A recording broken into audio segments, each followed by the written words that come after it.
these guys are, we're seeing them, but they're seeing the slides, so it's all working. So today our You don't see the scientists, slide. They will in a minute. you will in a You minute. just see the camera. Right now you're Okay. seeing the introduction. So this is Dr. Ola Persson, and same spelling as Anna's last name. Maybe Oh, I there's didn't like see a it. long lost And relative. you're Swedish? My grandfather. Okay, very good. And he is a scientist with CIRES, like all of us that work in outreach. But he's located over at NOAA in the same working group as Chris Farrell? Yes, well, Chris is actually our branch chief, and I'm just one of the scientists in the team. Yes, just one of the scientists. And so today he was going around and interacting with the teachers and sort of explaining this expansion thing and so forth. It was nice to have you doing that. Thank you. So his lecture is going to be on his research that he's been doing up in the Arctic. And he's going to talk for about 45 minutes and then leave some time for questions. And then he's got some neat slides. Okay. What it's like working out in the field in the Arctic. Okay.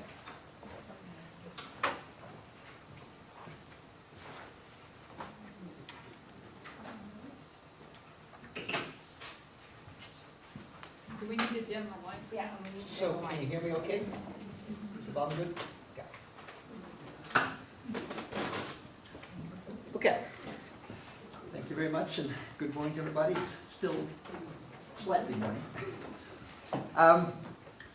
As Leslie said, I'm going to talk about the research project I've been doing, or we have been doing actually, several of us in the NOAA lab. And it's very much a timely topic nowadays, and that is the disappearing Arctic sea ice. I'm going to talk a little bit about what some of the possible mechanisms are for this disappearing sea ice. And you hear the general word global warming. Well, there's more detail to it than that. There's more specifics than that. So this shows a picture taken from about 300 feet above this Arctic sea ice, about 150 miles from the North Pole last August. And to give you some perspective of size this, here are some people down here. And here is a 100-foot mast, and all these black spots are what's called melt ponds on top of the sea ice. Surface of the sea ice is melting in August. It's melted during summer. This is kind of end of the melt season here. Sea ice is a thin layer of ice on top of the Arctic Ocean, 2 to 3 meters thick. It's only 7 to 10 feet thick now. So that's pretty thin if you think about that the depth of the Arctic Ocean below this is 12,000 feet. So this sea ice is very thin, but it's very important. This is a picture of the sea ice from 25,000 feet, a little higher up.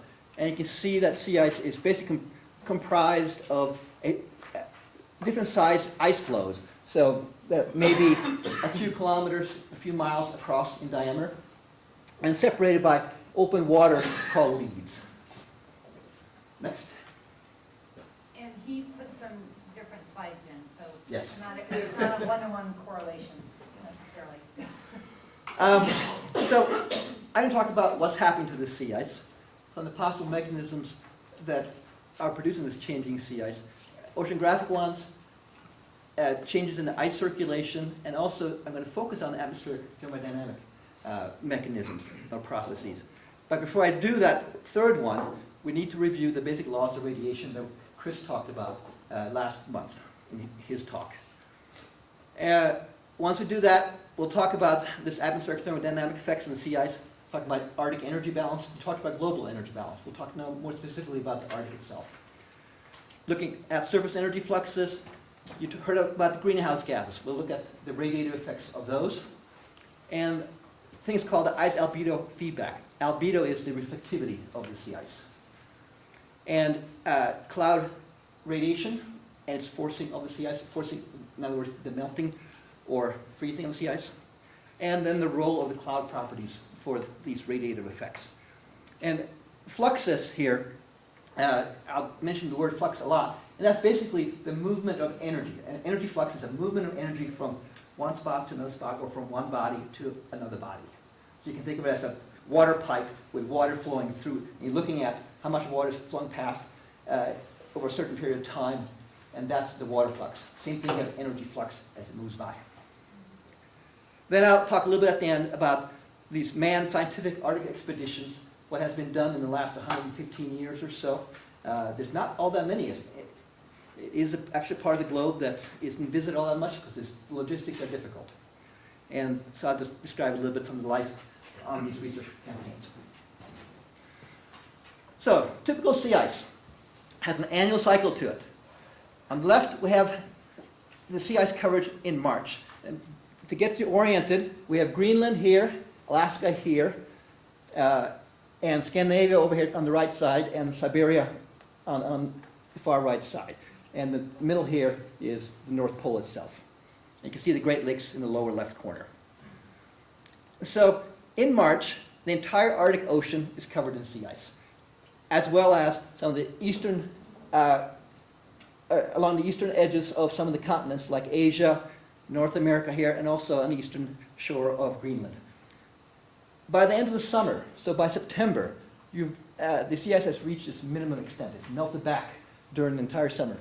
And so by that time, the sea ice is typically entirely contained within the Arctic Ocean, and there's even some open water in the Arctic Ocean, and there's maybe a little bit of sea ice still left along northeast Greenland.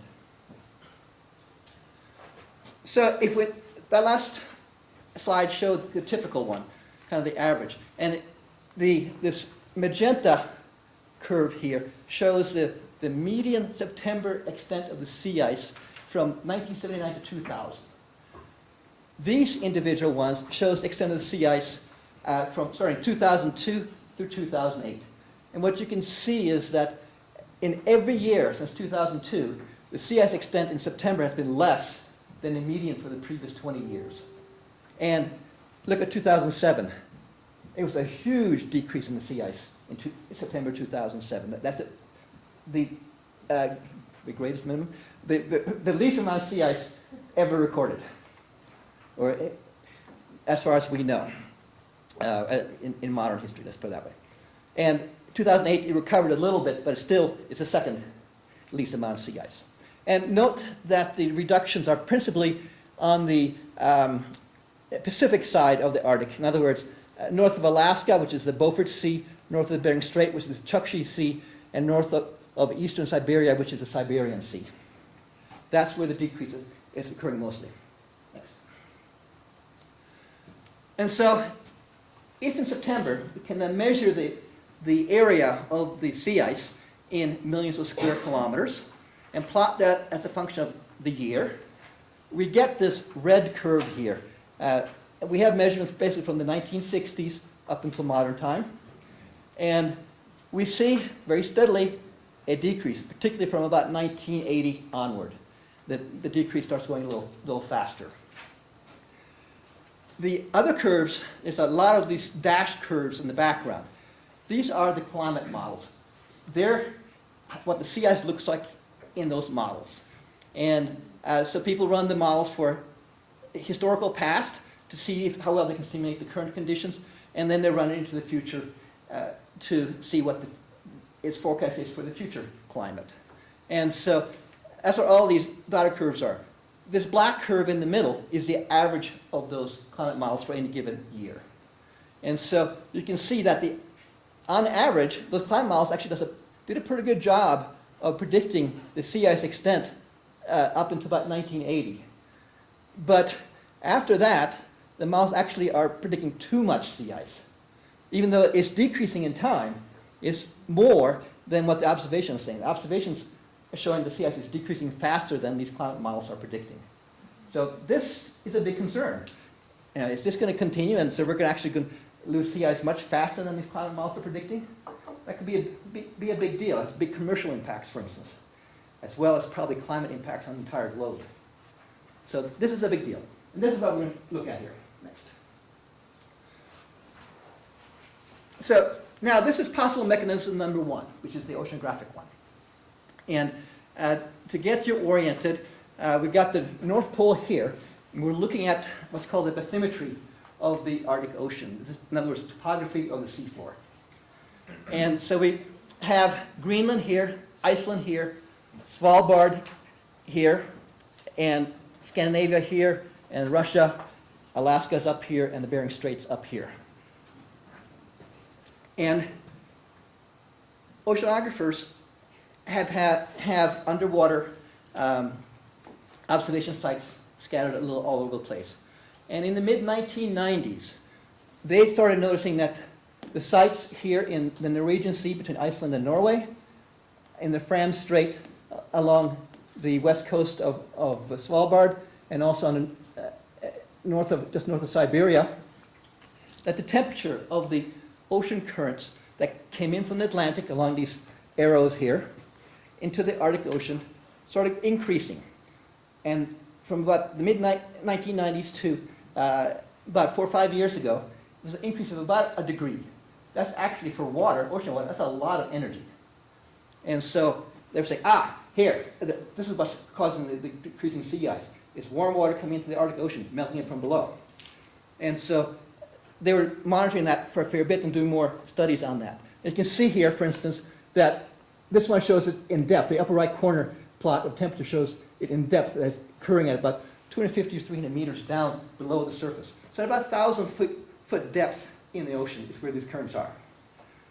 But as they did further studies, they found out that, it is warming down there, and that warm water is circulating around the Arctic Ocean, but it's not making up to sea ice, because that warm water is also much saltier than the water near the surface. So it's more dense. As one of the experiments here, you're talking about density. So that warm water doesn't make it up. It's more dense, it stays down there. So it kind of circulates around the Arctic Ocean and goes out again. Can I ask a quick question? Sure. So you're saying that the water temperature is increasing at a depth of like 1,000 feet, 300 meters. Okay. Yeah. And what's causing that? That's pretty deep. Well, the ocean, Arctic Ocean is about 4,000 meters deep, so it's relatively close to the surface, but it's not at the surface. Remember, the sea ice is only 3 meters thick, so it's the very surface of the Arctic Ocean. So very little of this additional heat is making up to the surface. So next slide, please. And in addition, the warming is principally seen to be occurring here, while we saw that the sea ice decrease was occurring in the north of the Bering Strait, Beaufort Sea, and the Siberian Sea. So they don't correspond either. So this may not be the smoking gun that originally thought it was. Next, please. Mechanism number 2 is a mechanism that's related to atmospheric wind circulation and how it pushes the sea ice around. So the ice circulation and recirculation. Before 1990, this is a map from 1979, before 1990, there was the atmosphere, okay, let me get oriented here again. Here's Alaska, northeast Siberia, Bering Strait, northern Greenland here, Svalbard here. Before 1990, the atmosphere had a high pressure system sitting over this, what's called the Beaufort Gyre, and spinning in a clockwise direction, as high pressure systems tend to do. But it was looking at a location that it could push the ice around and recirculate it many times. And so it had a chance to grow quite thick. And this is called the Beaufort Gyre. So it circulated many times. And this is now the age of the ice in years. Happens to be 1981. So much of this ice over the Arctic Ocean was greater than 10 years old at that time. Only the ice over here, more towards Siberia, was younger, 2 or 3 years old before. So when the atmospheric after 1990, the atmospheric circulation changed. And so this Beaufort high pressure system moved from north of northeastern Siberia to closer to the Alaska coastline. And what happened there was that the ice now circulated maybe a couple of years and then got caught in the main flow recirculation of ice going out through the Fram Strait. And so it didn't get a chance to grow as thick. And so on the right then you see the age of the sea ice here, this is 2002, and it's only 5 or 6 years old at that time. So it's thinner, can melt more readily, and is being evacuated out of the Arctic Ocean much faster than in previous years. So this is a plausible explanation because this ends up decreasing the sea ice in the region where it's observed to be decreasing in the Siberian and Beaufort Seas. Next. So possible mechanism number 3, as I said, that's the atmospheric thermodynamic mechanism. We're going to not go down right away, but we'll go to the next slide, and we'll talk about first a review of the basic laws of radiation that Chris talked about last time. And first of all, as you recall, all objects emit radiant energy. That's the first main principle. The second one is that the hot objects emit more energy than the cold objects. And you remember the Stefan Boltzmann law that Chris mentioned, that the energy flux is equal to a constant, this Stefan Boltzmann constant, times temperature raised to the 4th power. So the greater the temperature of an object, the greater the flux is, and it's that relationship has a 4th power in there, so it's a very strong relationship, a very sensitive relationship. Thirdly, hotter objects emit at shorter wavelengths than the colder objects. So the sun, for instance, is very hot, 6,000 Kelvin, emits in the visible light portion of the spectrum. This is called shortwave radiation, and only solar radiation is in the shortwave radiation. No radiation from any terrestrial objects can be in the shortwave radiation because nothing is that hot. Earth, on the other hand, is about 300 Kelvin, plus or minus a little bit. But an object at Earth temperature emits in the infrared portion of the spectrum. This is the heat portion of the spectrum. It's the principle of one of these air thermometers that you have. That's the infrared temperature that's being measured. And this is, I'm going to refer to as long wave radiation, because the wavelengths of these of this portion of the spectrum are long wavelengths. While the visible has much shorter wavelengths, so that's short wave radiation. The fourth principle is the emissivity. This is a measure of how closely an object approximates this black body properties. So with a black body, this emissivity, this epsilon, is equal to 1. And so this relation with the emissivity in it, F equals epsilon sigma temperature to the 4th, becomes the Stefan Boltzmann law for a black body. But for a gray body, this epsilon is less than 1. So many objects are less than a black body or are a gray body. And so we'll see that that actually has a very important role, particularly for the radiative effects of clouds. And finally, I briefly mentioned before, albedo, this A, which is a measure of an object's reflectivity, typically between 0 and 1. A very high reflective surface with high albedo, like snow, is 0.85 or so, while a dark ocean surface is low 0.05 to 0.1 or something like that. Could you give an example of a black body? Actually, snow is very close to a black body. The emissivity of snow is 0.99. Water is also very close to a black body. And a gray body? A gray body, I'll show you later. An ice cloud is 0.7 or something like that. So it varies. It's a property of the given bodies. Yeah. Next, please. This global atmospheric energy budget plot is one that Chris showed last time. This is for the entire globe. And just to kind of remind you what's going on here, because I'm going to use this, but then focus it on the Arctic instead. We have the incoming solar radiation, which is this big magenta arrow, 342 watts per square meter for the globe. That incoming solar radiation gets divided up into various ways. Some of it gets reflected by clouds, aerosol in the atmosphere. Some is absorbed by the atmosphere. And some continues on down towards the surface. The stuff that continues to the surface, much of it is absorbed by the surface, but some is reflected depending on the albedo of the surface. And so there's a certain amount of this incoming solar radiation that's actually reflected back out to space. There's also the long wave portion of the energy spectrum here at play. And this is now energy that's emitted from the terrestrial objects. So either the atmosphere, the clouds, or the surface. And so, for instance, the surface is radiating long wave radiation. This is a large number. I mean, it's actually larger than the incoming solar radiation coming from the surface. And much of that is absorbed by the atmosphere. A fair bit of that portion is actually by the clouds itself. And much is then re-radiated back down to the surface. This is the greenhouse effect I think Chris talked about last time as well. Some of it is also emitted by the atmosphere back out to space. So there's outgoing long wave radiation going out to space, in this case 235 watts per square meter. If you look at all this and you see that the net incoming solar radiation balances the outgoing long wave radiation, so for the globe itself you have a balanced budget, as you would expect. Otherwise we'd be heating or cooling if you didn't have a balanced budget for the Earth. Next please. But now let's change this diagram to apply to the Arctic region. Now, saying the Arctic region is, just pick a latitude, but I picked 65 degrees north.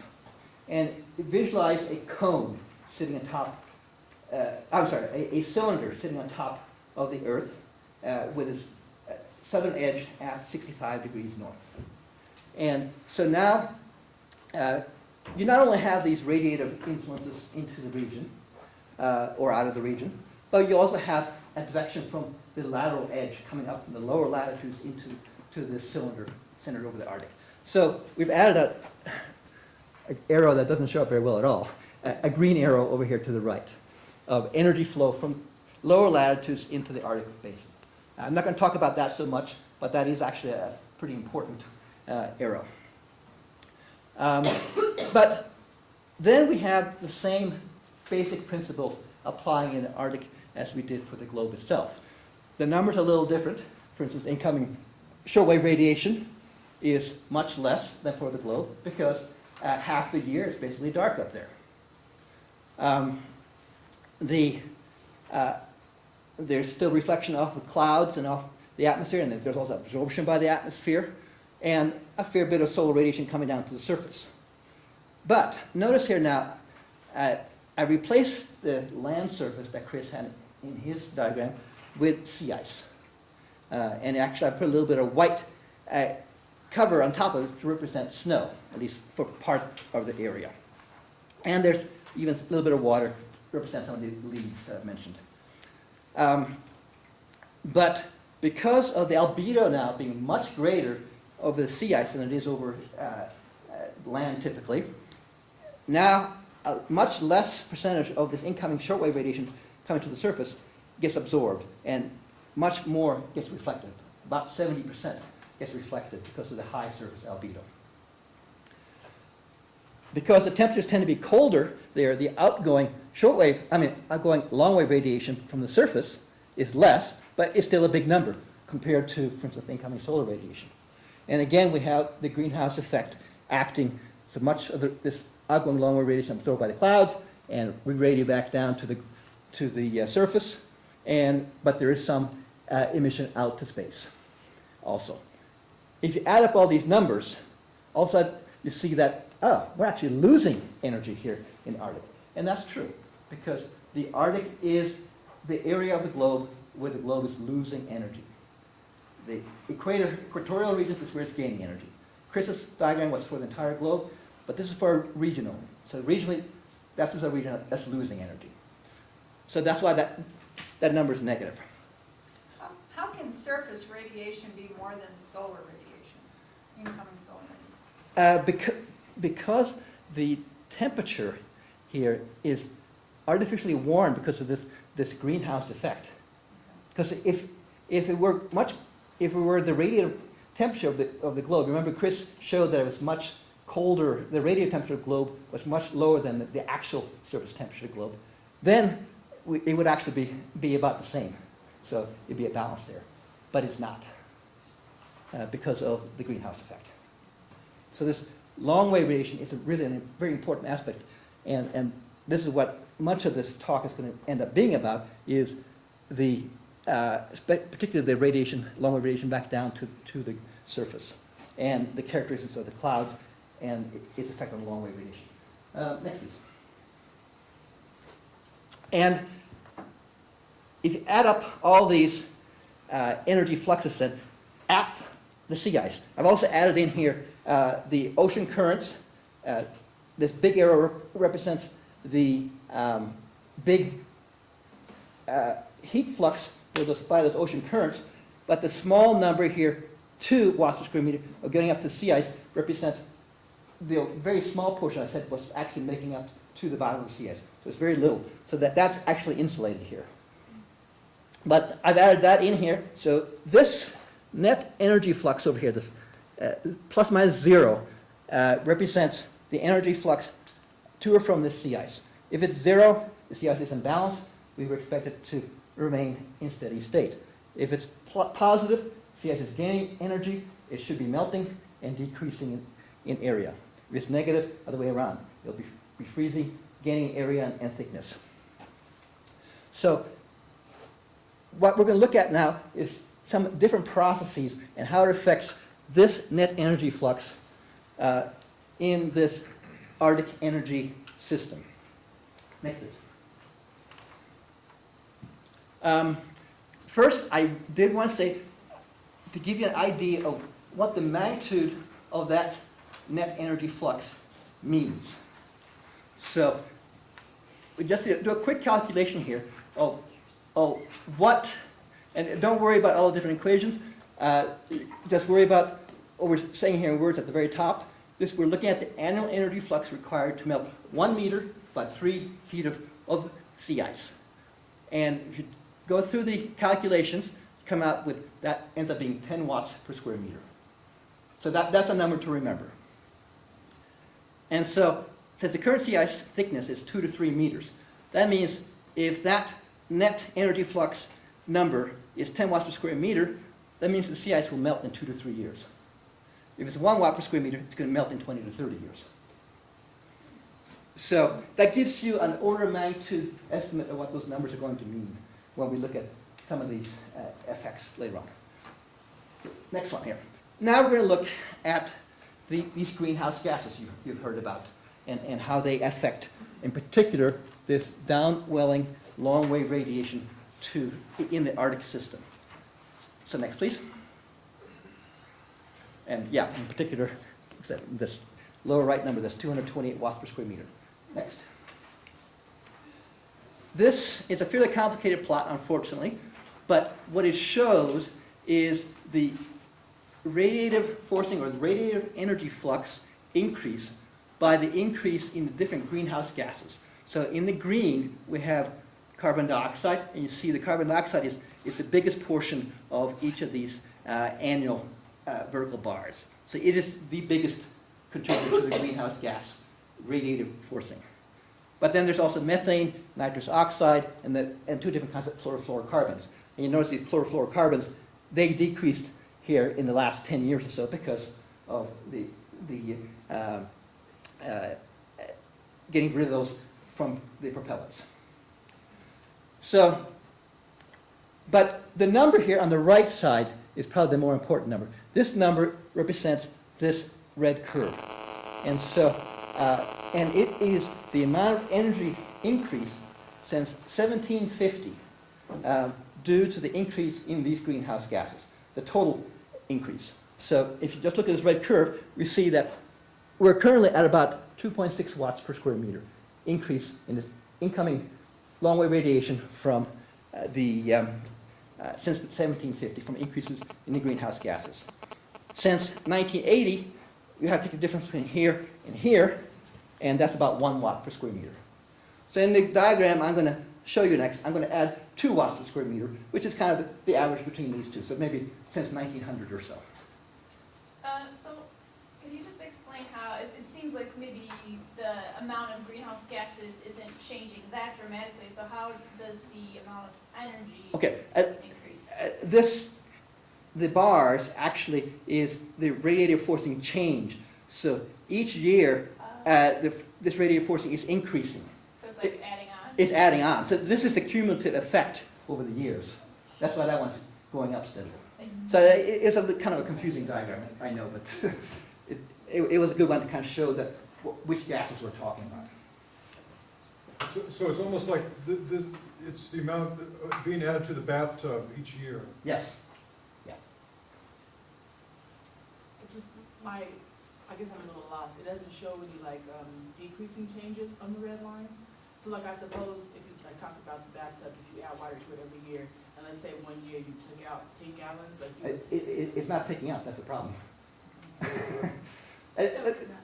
So if it was going down, those bars would be going negative. They'd be negative, yes. Right, Yes. if CO2 is, for example, going out of the atmosphere, those bars Yes. would be It's negative. just That's less addition for Yeah. that year. Yes, so there was less added here in 1992 than there was here in 1983. Okay. But it was added in all those years. So, next please. So what we've done here, I've added those 2 watts per square meter to over here, to this incoming long-wave radiation. That's the term that it affects. Now, there is a response by the surface. If it warms a little bit, the outgoing long-wave radiation is going to increase a little bit. So this has been increased by 1 watt per square meter. So the net effect is adding 1 watt per square meter to the incoming long-wave radiation. You know, you're looking at saying 1 watt per square meter, and that's like less than 0.5% of the incoming long-wave radiation. That's right. These are small numbers. But what that does is, remember our calculation, the significance calculation we did? That means that this can actually melt the sea ice in about 25 years. So it's not an insignificant number, even though it seems to be very small relative to all these energy fluxes that are going on. So we have to be able to measure these energy fluxes quite well and understand these processes very well in order to get that net energy flux right. Because that's the one that affects the sea ice. Next, please. So now we're back to the balanced state. And there are 2 other main components I want to talk about in this energy system. One is the clouds, and the second one is the sea ice. And how important are they to this energy balance system? I can tell you they're very important.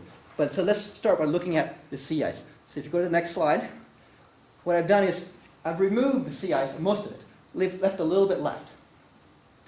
And if you're on toggle back now to the previous one, and you see, note that the incoming shortwave radiation is going to be the same, but the amount that's absorbed by the surface is going to go way up. Go ahead and toggle forward again.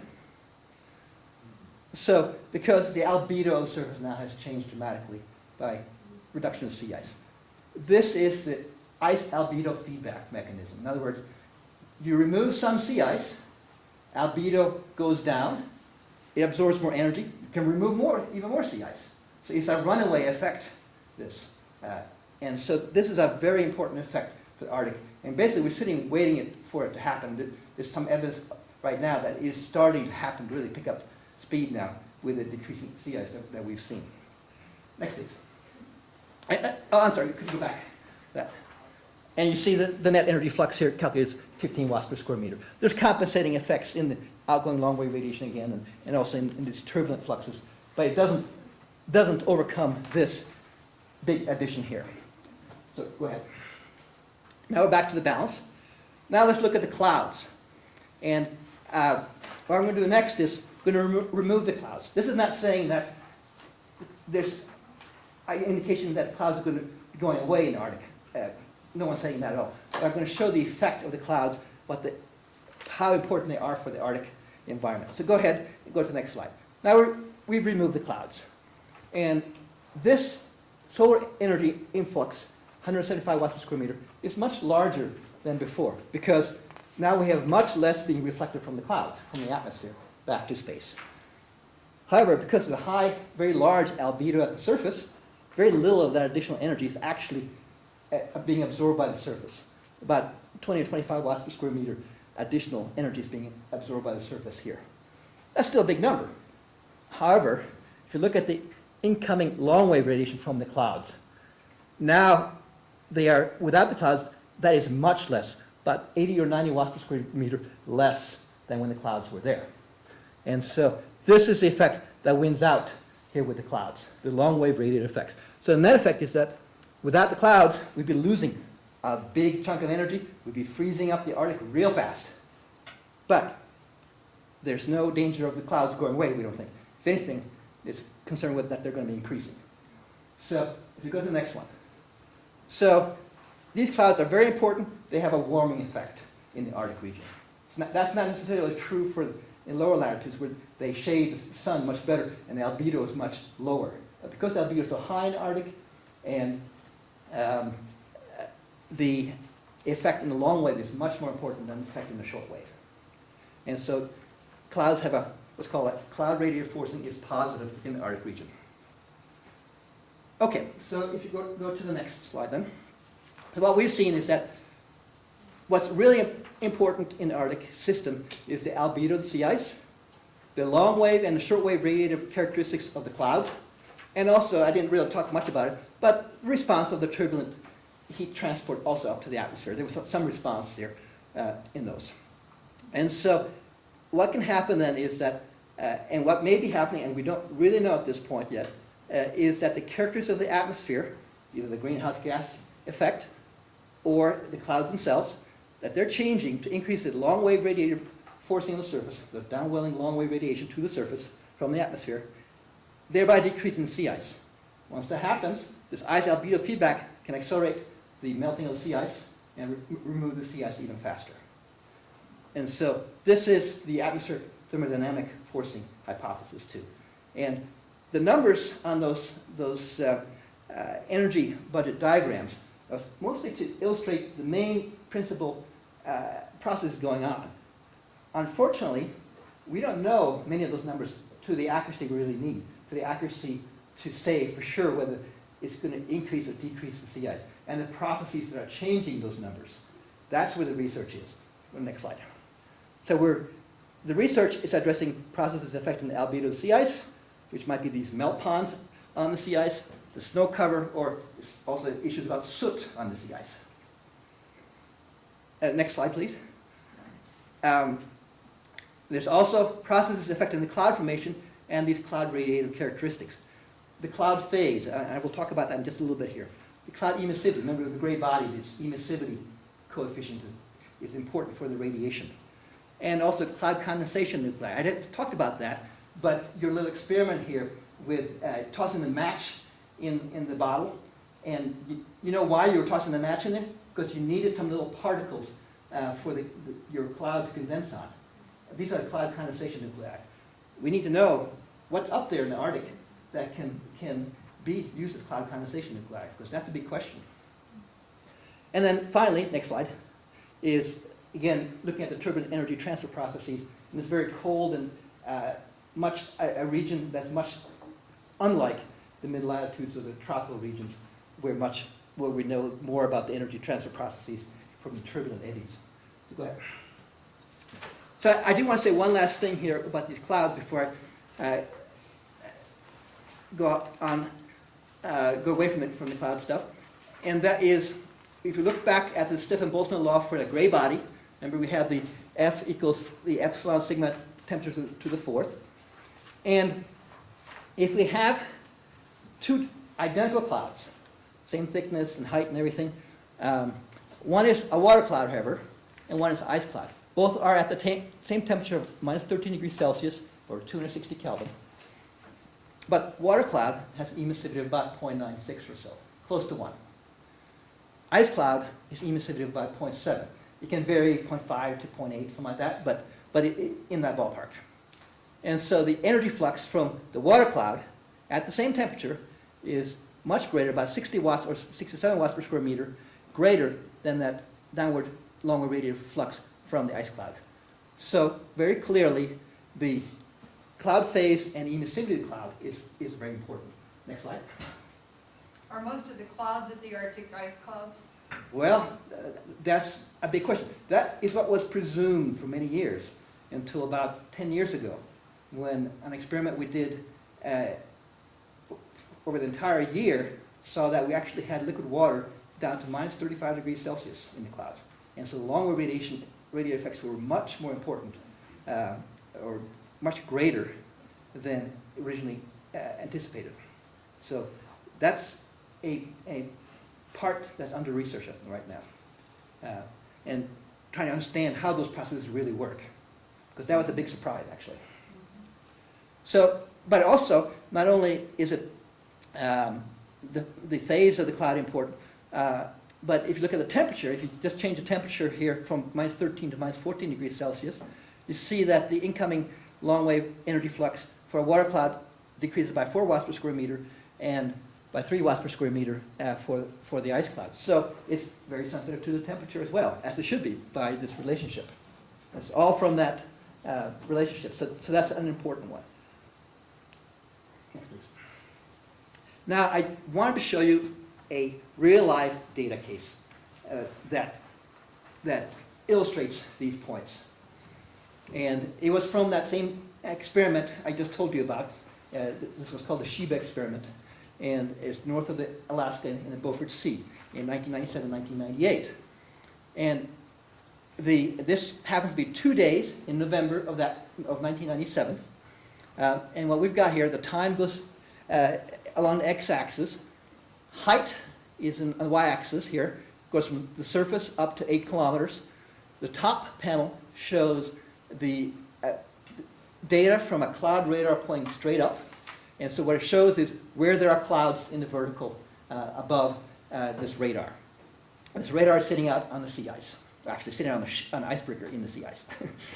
And what we see, if you go to the next slide, what we see is that during this time period, we have some deep storm clouds that go up to 7, 8 kilometers. We also have periods of these much shallower, low-level clouds labeled. And we have a period at the end here where there are no clouds at all. The lower color plot here, one that's labeled depolarization ratio, is from an instrument called a LiDAR. I'm not going to go into details about it, but what it shows is when the color is purple, that means you have liquid water. And the other color means you have ice. And so you see that these low-level clouds, that there's a liquid water layer in those, near the top of those, there, and also at the end, to the right in the upper levels of the low-level clouds there. This purple is not liquid water. This is just the return that happens when you get clear air. There are no clouds there at all. But you see, these deep storm clouds are ice clouds.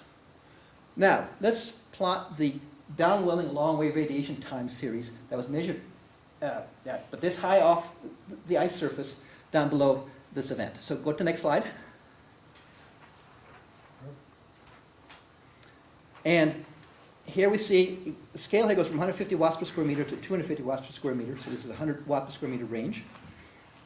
And we see it being fairly high of incoming long-wave radiation of around 240 watts per square meter during the whole time it's cloudy. But when the clouds disappear, boom, it drops like a rock. And this is that cloud radiative forcing I was telling you about. 80 to 90 watts per square meter of a decrease. This is straight in the data here. That is where these numbers come from. Next, please. But you also notice that if you had drawn a straight line kind of across here, the temperature was increasing a little bit, so that's why the incoming long-wave radiation was also increasing a little bit with time. But you notice that when it went over to the ice clouds, the downwelling long-wave radiation dropped by about 5 watts per square meter. So the phase of the clouds here was very important. Even though they were much deeper, thicker clouds, they actually gave less downwelling long-wave radiation. So now we're looking at the issue, well, do we have to know how the low-level clouds versus the deep clouds are going to change with time in a new climate also? So this becomes very complicated now all of a sudden when you take into account these different effects. Next slide, please. And if continuing out with this particular case, you see the atmospheric energy flux, the total atmospheric energy flux now accounting for the turbulent heat fluxes too, and the outgoing long-wave radiative flux also drops like a rock when the clouds go away. The temperature drops like a rock there too by 15 degrees Celsius from minus 15 to about minus 30. And both of them have a little bit of a dip during the ice cloud period. So it affects the environment clearly. Next, please. Okay. So, all right, think we're doing fine time-wise. These, since in the last 115 years, basically there has been 6 or so experiments that have focused on making these atmospheric measurements, at least parts of them. And none of them have really been able to get all of them, because there's so many. But we have the Norwegians first, in the 1890s, led by oceanographer Fridtjof Nansen. They froze in their wooden ship, the Fram, into the ice pack here, and drifted for 3 years across the Arctic Ocean. Because remember, the sea ice circulation, the drift, goes in that direction. And he knew that. He was the first one to discover that. And he said, I know how I'm going to get to the North Pole and make measurements. Well, he kind of missed the North Pole because it's here. But he nevertheless did a very good job of getting data. He was the first one to get real, true scientific data in the Arctic Ocean.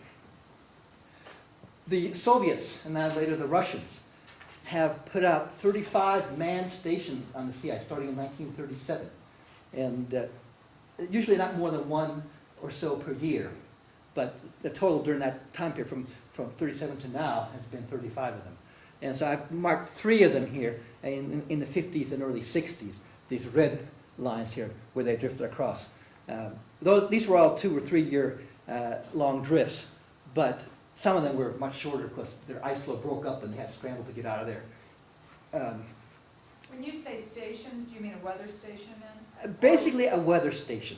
Now, the U.S., of course, was concerned about military issues with that. But we were interested, and Al Gore was the one who actually was able to get this Russian station data over to the rest, open up to the rest of the world in the 1990s.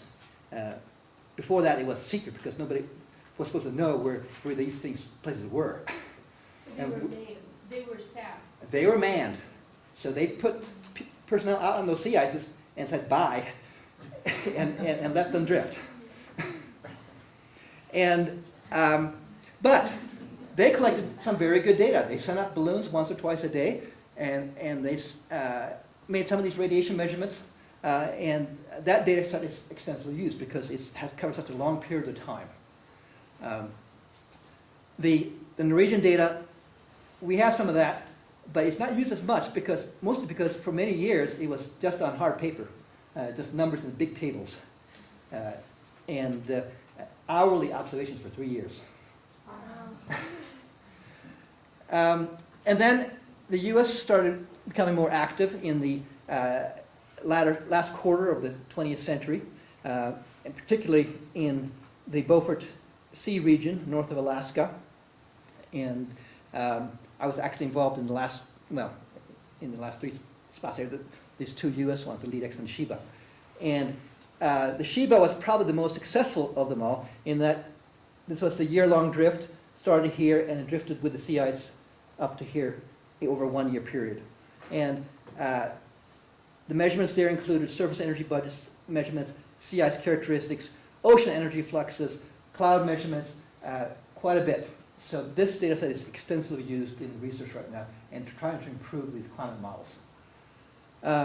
The Swedes have had 4 different 1 to 2 month long campaigns.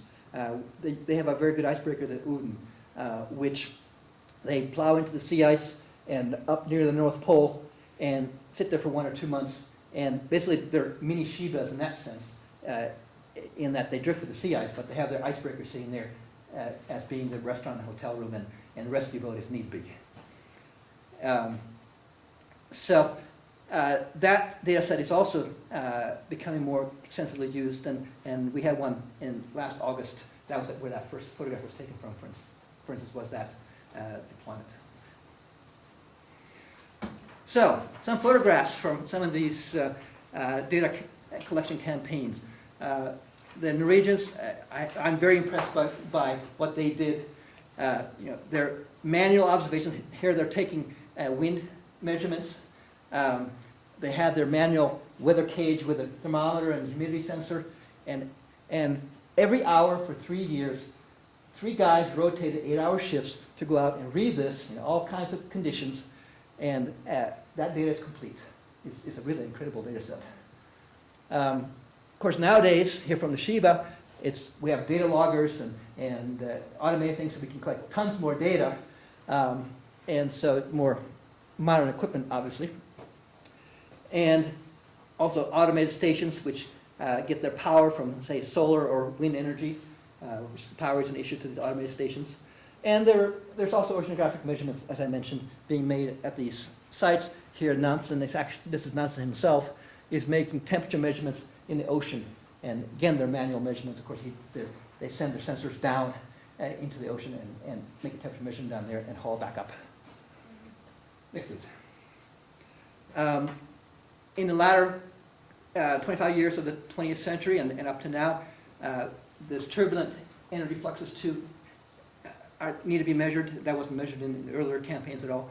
And you need these towers in order to do that. So all the campaigns then have had some form of tower or another. Next. Are there different weather thermometers and stuff at different levels?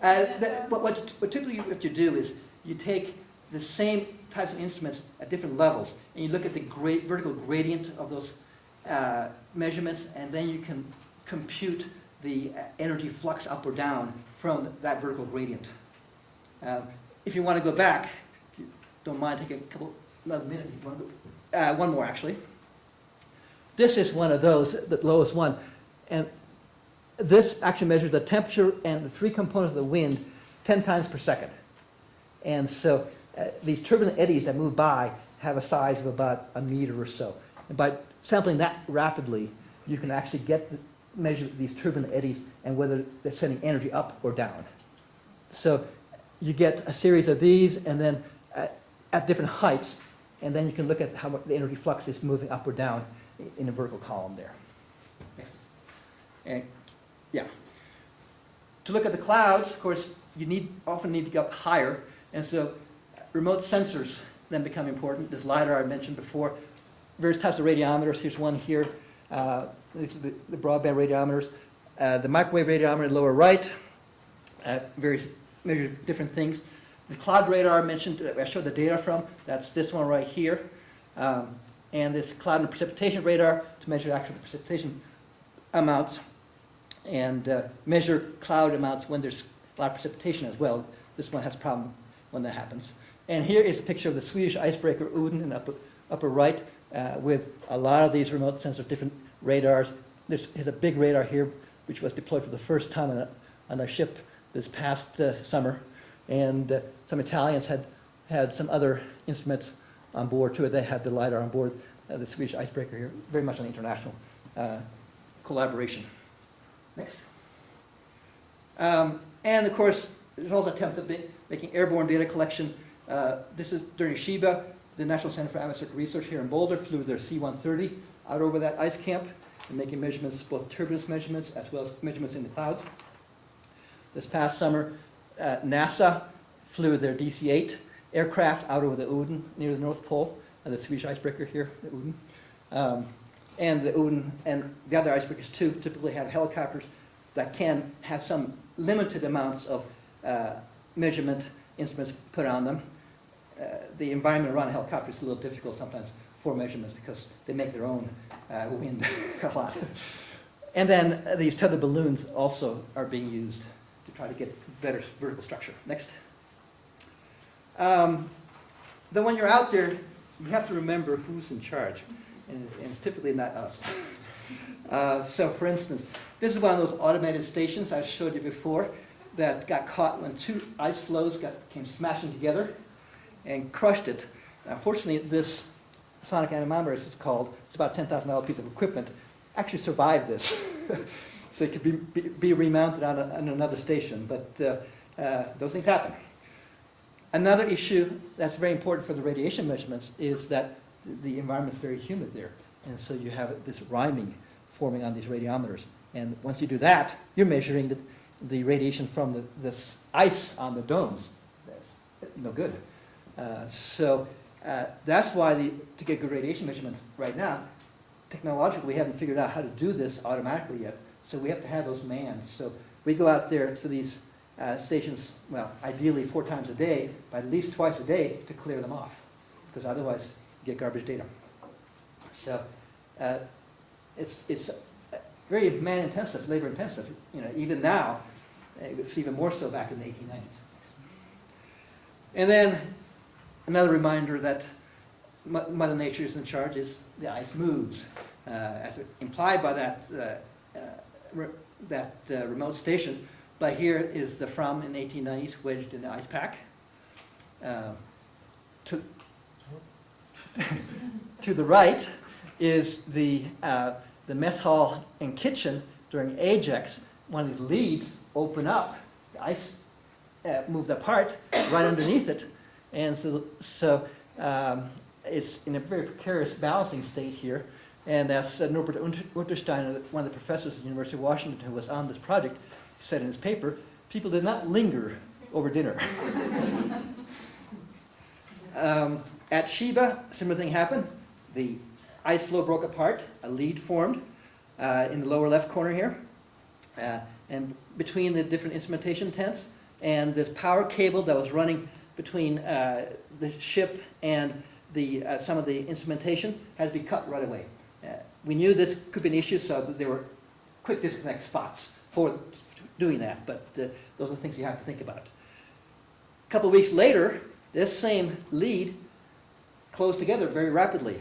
So these two ice flows moved together and pushed this tent up in the air. I mean, these are massive forces, and nothing's stopping it.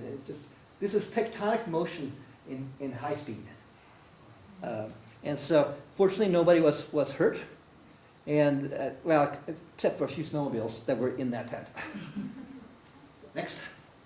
And these experiments or campaigns have, of course, beauty and also some surprises sometimes. Thank you.